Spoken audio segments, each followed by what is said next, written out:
Hi, I'm Nick and this is the TBT channel. Welcome to today's video.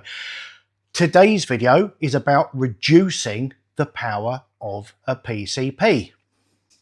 The PCP in this case being my Reximex Meta Plus. Now I have had this gun since May or June? I don't know, quite a while, and you've seen it in several videos. I love this gun, I absolutely do. It's in 2.2, it's regulated, it's exceedingly accurate, and it gets a decent shot count from this bottle on the front here. But recently I also got the SPA M60B in 25 caliber. Now this currently is adjustable. The power is adjustable here on this knob from 0, or effectively I think 2 foot-pounds is the lowest I can get it to register, up to 30 foot-pounds. But my 25 caliber Snowpeak SPA M60 is 50. In fact, it will go to 60 if I wanted it to. So if I need a high-powered air rifle, a 25 cal running at 50 to 60 foot-pounds. In fact, I think I've got it currently running at about 36, 38 foot-pounds, which is enough. So the reason for me wanting to reduce this is if a gun, an air rifle is over 20 joules, you need a license to buy it.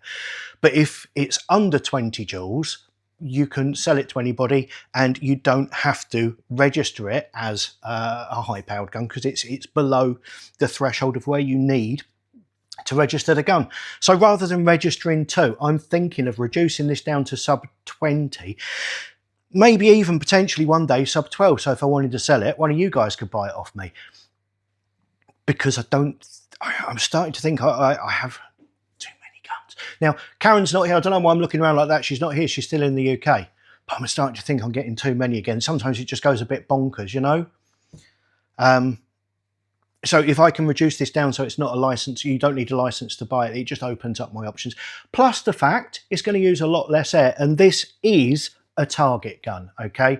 You got the monopod at the front with the monopod at the back with the bipod at the front. You've got all these adjustable gubbins.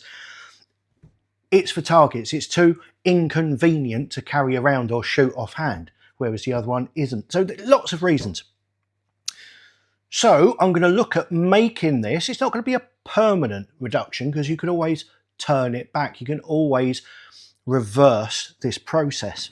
But what I have here is my power adjuster knob, right? Now that, from what I've been able to glean from the internet, that is just a pokey through thing with a hole through it. And as you turn it, the hole's either perfectly aligned with the transfer port or goes out of alignment. So it lets through less air as it turns.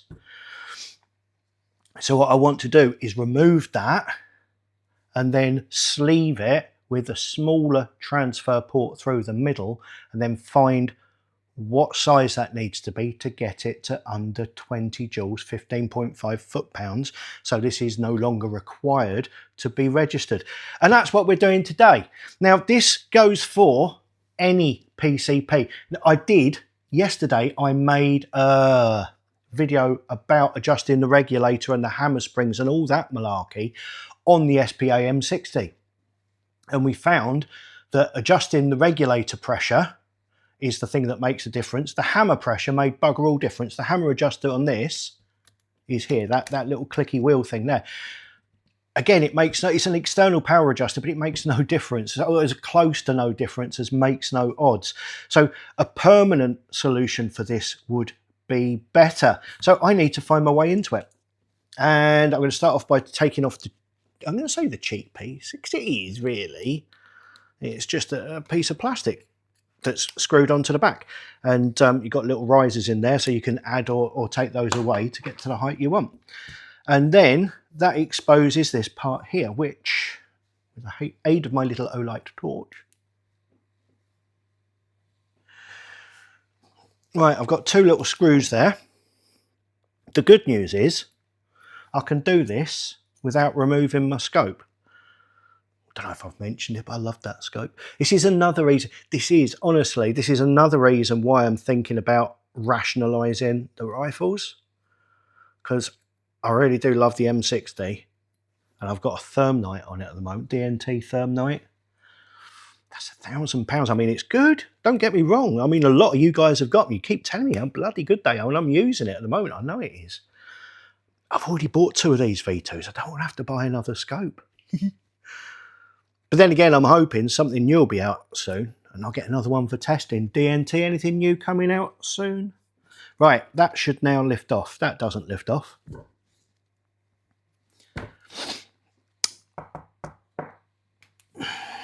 And that's just a blind hole. Why are you not lifting off? Maybe some leverage. Let's just try a little bit. Hey, it moved. Hey, that moved, that moved, that moved. Gentle leverage. Rocking, we're rocking. Okay, we've got locating pins on there. Locating pins, making sure it stays in the same place. They're a lovely fit, interference fit, so that's why that didn't want to just fall off. And there is my probe. So that's if I wanted to change caliber on this, change the barrel from there, change the rest of it from there, all comes out lovely. So let's have a look and see what else we've got here. I've got a very tiny grub screw just here, directly above the knob. So I'm thinking remove that and job it is a good one. That's smaller than any of the ones I've got here. So let me get one from my little watchmaker's toolbox. Let's get one from the middle. Then I can go up or down depending on whether it fits. First time. Must buy a lottery ticket. That comes out. Glasses. It's dark. It is 11:30, right? In the morning, 11:30. It's like bloody night outside. It's grey and it's horrible. This is the thing. I want to be out doing my shooting videos, doing my accuracy videos. I'm stuck here because of the weather. Stuck here because of the weather, but it does mean I'm getting to do these jobs that I've been meaning to do for a while. So that comes out. So this should now pull free, but it doesn't. Have I got another? Was that just protecting another screw? There's something silver in there. Something silver in there. Right. I'm just going to grab a magnet. Got some magnets. Friend of ours, he's a research engineer. And he's constantly taking apart electronic stuff, and he gets loads of these little earth magnets, you know, the really powerful ones. Our fridge is covered with them. Karen loves magnets. So I think we've got a pin in there, and there's nothing on the top, so you can't unscrew it. So I think by putting this over the top of it, stick into the bloody probe. It's a very powerful magnet. Oh, something clicked. There we go. Look at that. Magnet over there. So we have the pin. That was a good guess. So now the knob should pull out. And there we go. Exactly as I thought. We've got a hole running through the centre there. That is going to be measured with a very near gauge, or caliper if you prefer. And I know a lot of you do. I've got told off for that. 5mm. So we've currently got a 5mm transfer port there. So what I want to do is make a sleeve for inside of there that's 5mm on the outside. And we'll start off with a 2.5mm bore. I'll just whip down and run one of those up on the lathe. I won't be a mope. Okay, I've done that. Now, can you see that there? Where's me camera? Oh, it ain't going to focus properly, is it? Come on, focus on my hand. What I've made is a little collet there that's 5mm on the outside, 2.5mm bore. That is a squeeze into there like that. So what I'm just going to do now is epoxy that in place and then get rid of the excess material. Starting off with 2.5mm, I can knock it out if needed afterwards, but I can always drill it out a little further if it's not enough. I'm just thinking 2.5 is going to be about right, isn't it? We can give it a go. Right, that is now in place.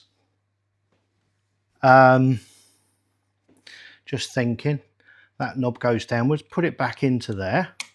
Now when we do the final rebuild, obviously I'll put some silicone grease on the O-rings before putting it back together. But I don't need to put anything else onto this straight away. I can actually chrono it as it is before rebuilding it. So if I need to make any adjustments, it's quick and easy. So it's piddling down out there, but I've got a bench underneath the underneath some shelter outside the door over there. So we'll just go out and run a couple of shots over the chrono. We're outside on the bench. I'm using my favourite 18.13 grain JSB pellets. You can see I've already set the weight on the chrono there. You can also probably hear the rain pattering around me, but we are in the dry at the moment. So what we're going to do is just run a couple of shots over this. What I want is somewhere between 14 and 15 foot-pounds ideally, because 15.5, 15.6 is the maximum. These are about the most efficient pellets, but it'll be, I mean, it'll probably be way on down now, but we'll see. Pop a pellet in so we're ready to fire. Ho ho ho. 14.94. Right. Damn, I'm good. 14.97. 15.04. Have you seen the consistency of this, by the way? Look at the feet per second. So we've got 611. Well, that one was a little low. 604. 606. 604. Oh, it's settled now, isn't it? That's settled. So yeah, about 14, well, under 15 foot-pounds. That is pretty much exactly where I wanted it. And that was it. First time lucky. What can I say? Sometimes it happens like that. It's exactly where I want it. Very happy with the result. That is how easy it is to change the power of a PCP. Regulators, hammer springs, they all play their part, but it's how easily the gun can breathe at the end of the day that is the major factor. Make the transfer port smaller and it can only do X foot-pounds. You know, that's it, and that's what I wanted, and I've got this exactly where I wanted it. It makes for a very short video, but maybe that's a mixed blessing anyway. Like, subscribe, hit notifications. Thank you so much for watching. Goodbye.